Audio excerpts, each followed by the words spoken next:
HR isn't here to tell you no. We're here to tell you or help you figure out how to do what you want.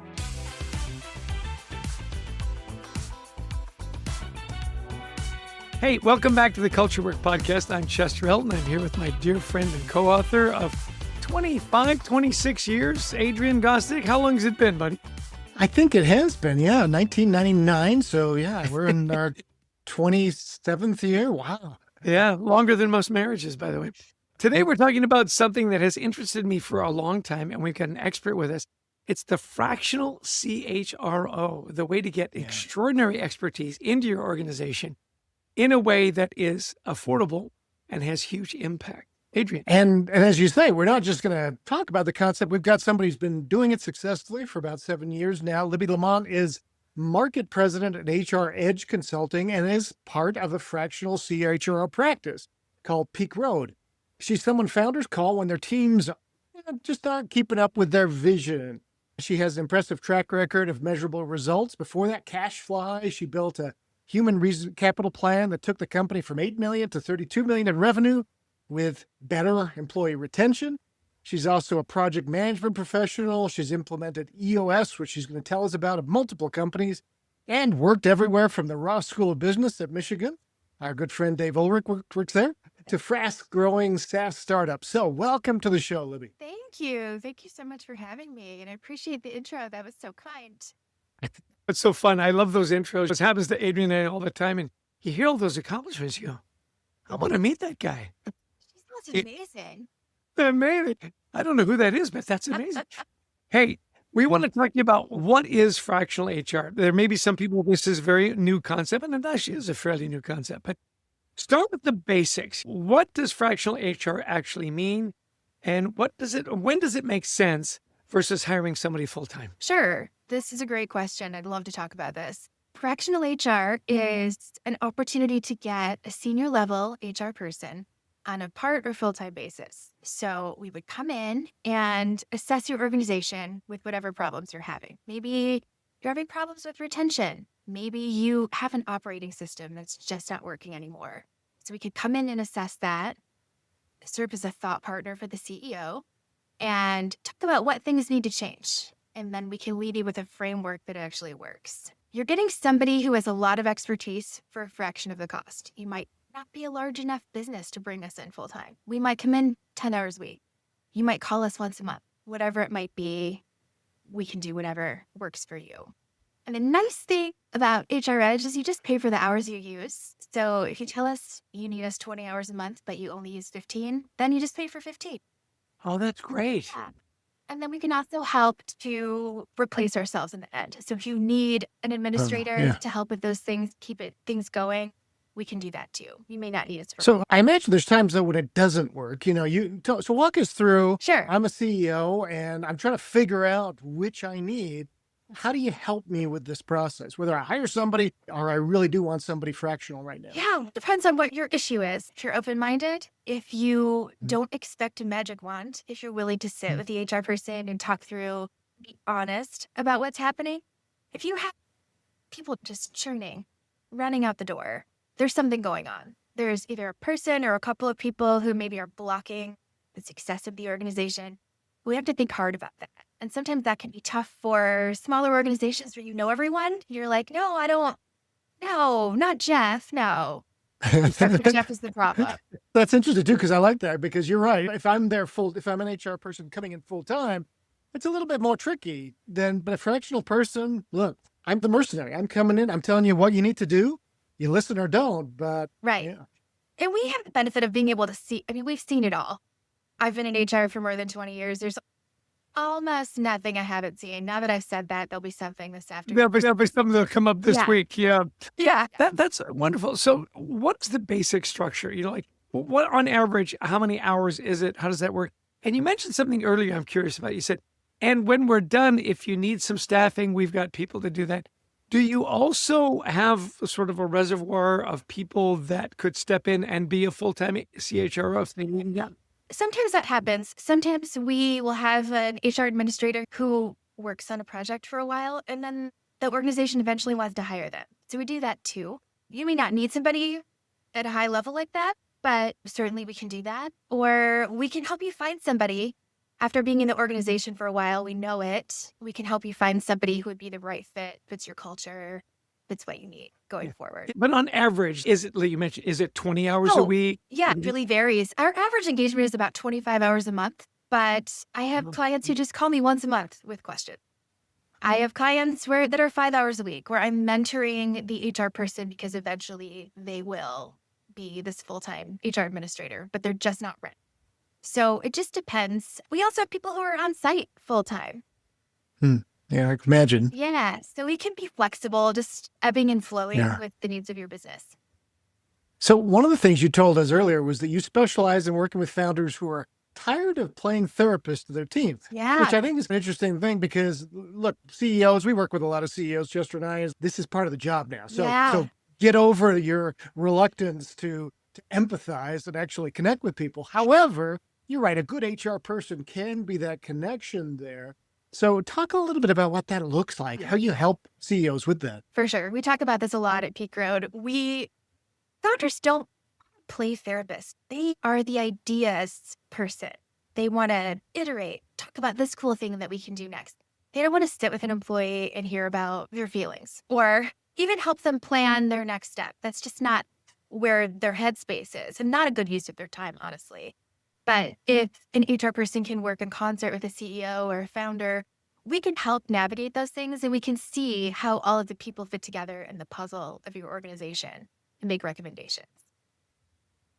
So let's move back to some of your past experience. We don't know much about cash fly. So tell us a little bit about that and building human capital to scale when you're going from 8 million to 32 million in 3 years.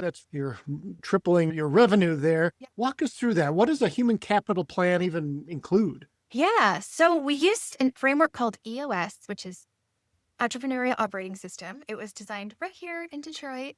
And it's basically a way of organizing your business. So the executive team agreed on this framework and committed to it. So that meant that there was an HR seat, there was a CFO seat, there was a CEO seat, and we all worked together on this. So the biggest hurdle, I think, was just getting aligned on what we wanted to do and then building the people around. So one way we did that was when we were posting a position, we didn't just post the job description. We also used an assessment. So there's an assessment I really like that I like it because I helped develop it. It's called JPTI. It stands for Job Passion Type Indicator. It measures what your sustained energy is. So you might be good at X, but you don't like doing this. So you'll be able to tell on a resume that somebody is an accountant and they've been an accountant for 10 years and they're really good at it. They might hate it. So having an assessment that measures what you're excited about tells you whether this person will stay and thrive and be part of your organization in the future. So we looked at both as we were hiring, not just hiring for a gut check, because that, I don't know, as much as I love to follow my gut, sometimes it doesn't work for hiring. And so you have this other piece of data saying, actually, this person is good at this and they like it and they're going to fit in our organization and they fit in with our culture. So we looked at all of those things. Isn't that interesting, Adrian, getting to the passion side? Yeah. Because we know lots of people and people that we've coached, and they're extraordinarily good at their jobs. Mm-hmm. And they hate coming to work every day. Oh, yeah. You know? And it's misery, right? That's the definition of misery. You've mentioned how that kind of works with HR. Is this something that then you bring as a fractional CHRO to organizations? You bring this EOS system? We can. So I've trained in it. I've used it a couple of times, probably for the past 7 or 8 years. So one of my clients is an EOS client. They use it as their framework. So I was able to come in easily and talk about rocks, which are goals, talk about their scorecard, where I knew what it was and I was able to ramp up quickly, where maybe a consultant that didn't have that experience Wouldn't know how to be do able it. to. Another question for you, though, over and above the system. Is the assessment something that you use almost every time? I like to use it. That's my preference. I don't like to just look at resumes. I want more information. I want to know how that person is going to perform when they get into my organization. Excellent. Yeah, it's interesting how many executive search firms now are using many assessments when they're looking at CEOs, even sometimes board members or senior leaders. It's a good idea to be aware of these and not try to game them either. And we see a lot of CEOs or people who want to be CEOs who say, hey, I'm going to take Myers-Briggs. What do I do? Right. Just be yourself. It doesn't do I connect. game You're it? not going to be Well, happy. Right. What's a good score? Yeah. Yeah, exactly. Yeah, exactly. Yeah. So speaking of scores, I wanted to talk about the metrics of HR. I mean, you obviously believe in the quantifying impact of HR. And one of the things you told us that you'd done in your past was reducing time to fill in job postings, reduction in hiring costs. So talk about the overall, if you're giving advice to a CHRO or a new HR person in a senior role, how do they go about measuring? Yeah. So if you don't measure it, did you do it? So HR is one of those things where it's invisible until something goes wrong. And then everyone's mad. So I started measuring this stuff a long time ago to be able to show the impact of HR. So ideally, HR is mostly invisible. We keep you on track, keep you compliant, and keep the employees happy, and everything's great. Getting into looking at something like time to fill. I've worked for organizations where it takes 3 or 4 months to fill a position that maybe isn't a senior level position. Why are we taking this long to hire an assistant for a department? That's crazy. By the time you get to 4 months down the road, the candidates that applied aren't there anymore anyway. I said this earlier, but it's alignment. So starting with the end in mind, figuring out who's part of the hiring team, what assessments we're using, how many interviews we're doing, what those questions are going to be, getting calendar hold on the calendar now, looking at everyone's vacation schedules, and working from there. And that way we'll know, okay, if no one's going to be available until April, we're not going to post this job. We'll have to wait so that we can get the best candidate pool in the time that we want. That, I think, works the best. And that's something an HR person can see that maybe the CEO isn't thinking about. They're not thinking about the 17 steps that it takes to bring someone in. Exactly. I just want somebody now. Yeah, we all do. Yeah. Yesterday. Yeah. Hey, we often talk about HR becoming more of a business partner. A seat at the table. HR's always wanted a seat at the table. When you were at Clarity Voice, you reduced hiring costs by 32%. I mean, those are real numbers, Yeah. right? So how do you do that without sacrificing quality? I mean, we always hear about Verizon's laying off 15,000 people. Meta's going to lay off 20,000 people. They say it's a realignment cost saving. You are doing it, though, without a reduction in quality. So walk us through that, because that's HR as a business partner, right? Yeah. Yeah. So when I came in, we weren't using a lot of tools. So I brought in a new applicant tracking system, an ATS, so that we could measure things too, like time to fill. So this person applied on January 1st and they were in by February 1st. Great. That's 31 days. Bringing in tools to help measure those types of things. I also brought in a tool that measured employee engagement, which was so much fun. So that was called Engagement Multiplier. So Engagement Multiplier works with you to develop questions that are specific to your organization, and you can measure how engaged people are, what they're upset about, what they like, and then do something about it. And then your organization can see you doing something about it, which is powerful. Not just a suggestion box of things that disappear. So just really quick, you've got a tool to do this, but you've used it a lot. I have used it right? a lot. Yeah. Okay. So without the tool, just looking at Adrian right now, how engaged would you say he is?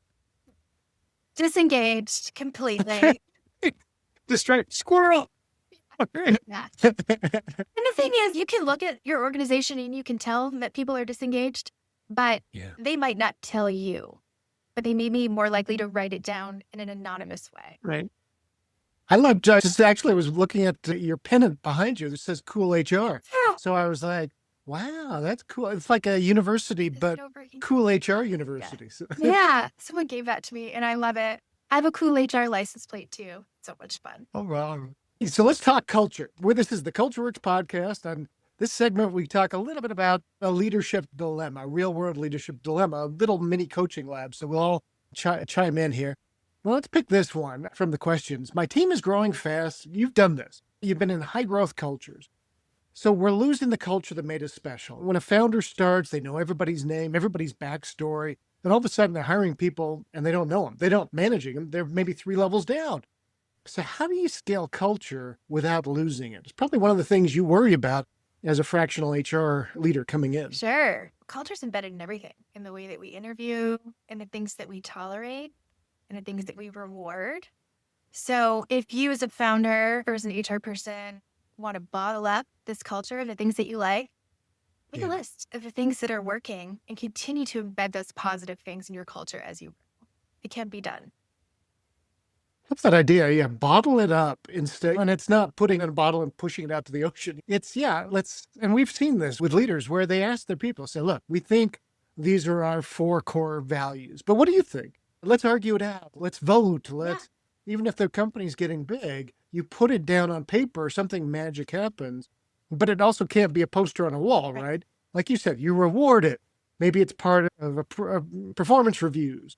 You make it part of the daily life. How do you do that? Yeah, just embedding it in everything that you do and reviewing it often at your quarterly meetings, reviewing your core values and seeing if they still make sense. Looking at everyone who works for your organization and embedding those core values in the performance reviews. Are you living this core value or are you outside of it? And why? Is it because this core value doesn't apply to the organization anymore and we need to revisit that? Or is this person just not living the values and not a good fit anymore? And then what decision do we make based on? Excellent. Yeah, I've got a kind of a follow-up question on this culture piece. What are you finding as you come in fractionally, right? What's the most common issue you're seeing in companies that you come in to help solve? I would say compliance. We work with a lot of small to medium-sized organizations, and often the founder's too busy to sit down and read what changes, what legislation has come through. And they're like, oh no, Michigan has a new Earned Sick Time Act, and it is really difficult to implement. And it applies to you if you just have one employee. It's not like FMLA where you have to have 50 employees. And so we'll come in and do things like that, help navigate that for the founder and get things in place so that they don't get in trouble in the end. Yeah, have you ever had to say, and by the way, if they find out, you're going to jail? I'm always honest. Never maybe had to be quite that honest yet, eh? Yeah, I don't think founders sometimes realize how serious some of these things are. And let me come in or somebody on my staff come in and help you figure this out. We like this stuff. We're good at it. We've done it a bunch of times. Let us help you. Yeah. Perfect. Good. Okay, this is the lightning round, Libbie. First thing that comes into your mind, question number 1. What's the one piece of advice for founders considering fractional HR versus full-time CHROs? Yeah, think about what your problem is. Do you want to grow? An HR person can help with that. Do you have a problem that you've just racked your brain for a few years and can't fix? Let us come in and help you. The cost isn't the fractional HR person, it's the drift. It's what happens when you're not doing anything or when you're trying to figure it out yourself. The cost is the drift. There's another T-shirt. That'd be a great one right there. Okay, number 2. You've worked in academia and startups. Yeah. What's the one thing startups should learn from academia and vice versa? Yeah. One thing startups can learn from academia is getting organized and staying focused on keeping their eye on the prize. What is it that I want? And making a plan for it. Tech companies tend to work quickly. They want to break things, want it to happen now. And sometimes it takes a fair amount of planning, depending on what you want to do. Great. 2 more questions real quick. Finish this sentence. The future of work is... Partnership. I don't think you have to do it yourself. I think you can ask for help, and that's powerful. It doesn't mean that you don't know what you're doing. It means you've got to a point where you know you need some support. I thought for sure you were going to say fractional. Last one. It's been a delight to have you here. If there were 1 or 2 things you wanted people to remember from this conversation, to take away about fractional CHRO, about the role of HR and the future of work, what might those 1 or 2 things be? Yeah, sure. HR isn't here to tell you no.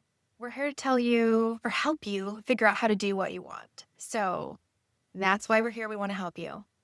And it can be far more cost effective to bring in a fractional person now while you're having this issue than to try to figure it out on your own.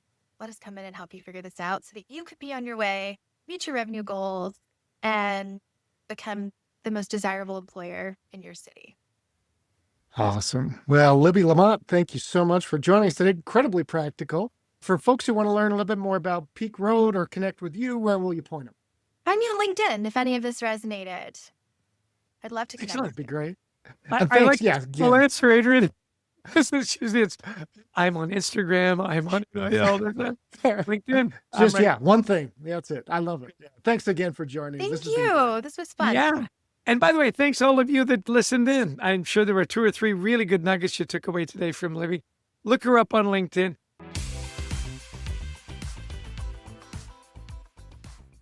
Just fascinating guest. Fractional HR, we hear a lot about it with our smaller clients. And so fun to hear a little bit more from somebody who's doing it. Yeah, it is so interesting. We've been into so many places where they get overwhelmed. And they say, we need more people, but we can't afford to hire. And you go, okay, what if you just brought somebody that was really smart, knew HR, and could identify fairly quickly with your help the 2 or 3 areas that you absolutely need to focus on. She said, look, I've got clients call me once a month. Yeah. I've got other clients where it's 20 to 30 hours a month. It just depends what you need. I love, though, when she said, and it's not unusual that the people that we send you, you say, look, can you come full time? Or we're going to pass you off to some other stuff. It's not a quick hit and gone. It's an ongoing relationship, which I think is so important. And you and I, we have little small businesses. We bring in lawyers when we need them. We bring in our accountants, but we don't have them on staff. We can't afford that. We're only making $300-400 million a year.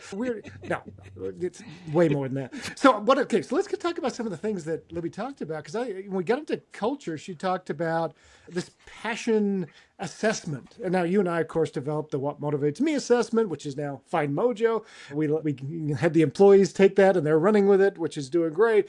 But it's interesting, that idea of we're not just hiring for somebody who's good at something. We're hiring somebody who's passionate about something. They're going to stay with us longer. They're going to do better work. They're going to be happier in their work. Yeah. That passion part, not just what you're good at, but what's really going to keep you coming back in the good times and the hard times.